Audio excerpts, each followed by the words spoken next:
Let's get into today's burst fade tutorial.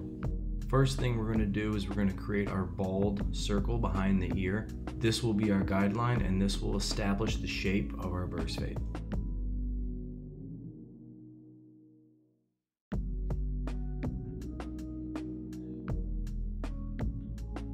And once that's done, we're going to follow right back up with our foil shavers to completely bald out the skin.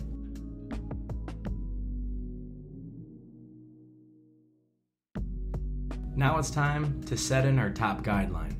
We're going to set in that top guideline using a number 1.5 guard with the lever all the way open. We're going to follow that same shape as we did with our bald guideline.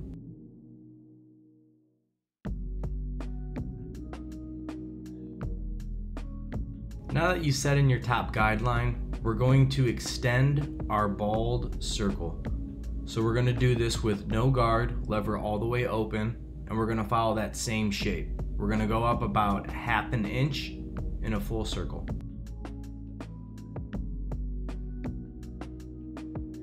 Once that's completed, now it's time to start blending down.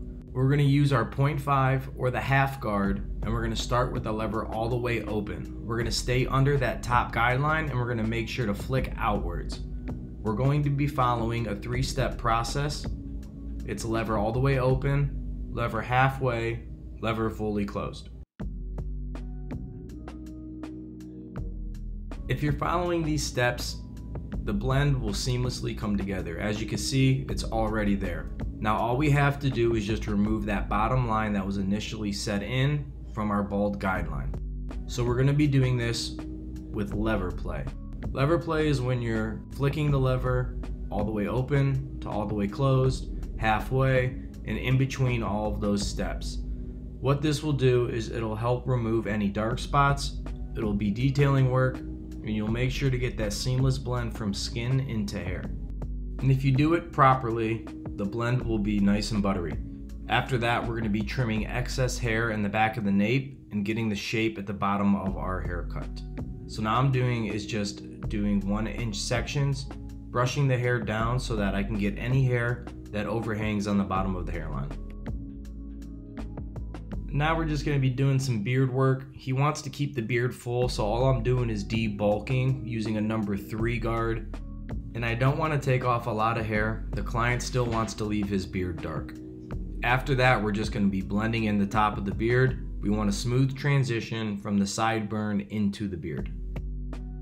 Once the beard's lightened up, we're going to be putting in our lineup. I start at the top of the curve on his arch, and then I start in the middle of the beard, and I make a circle all the way to my original guideline.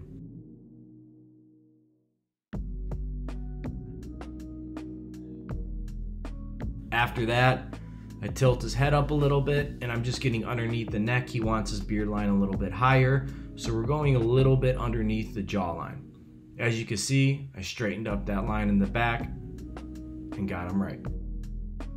Once the facial hair is done, it's time to cut the top of the head. We're going to be making a parting, and we're going to be separating the top of the hair to underneath the parietal ridge.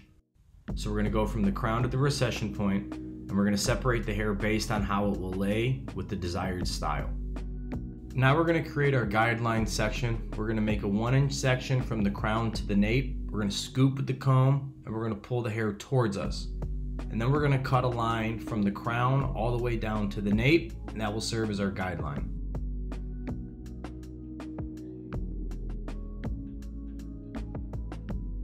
We're going to use that section that we just cut for our scissor over comb technique. We're going to use the guideline to cut the hair. We're going to slide a closed scissor underneath the hair to lift the hair off the scalp. We'll use the comb to hold the hair, and we're going to cut the longer hairs and follow those same steps all the way from the crown down to the nape. This will create an even flow in the back of the client's head.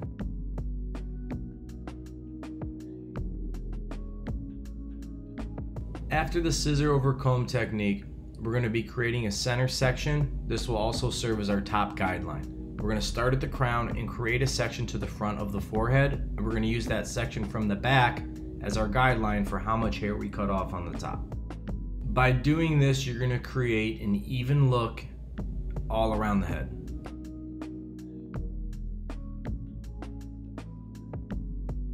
Now we're gonna cut the top of the head, and we're gonna be doing 1-inch horizontal sections.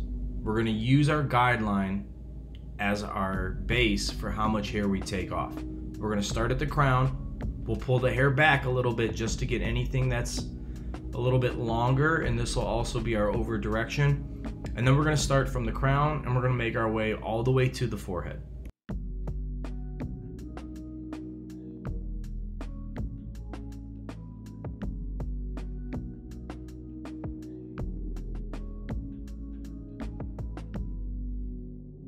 I saved the bangs and the fringe for last because I didn't want to take too much off. Now I'm just following the shape, and I'm using the top of the arches on his C-cup, or that curve, as my guideline.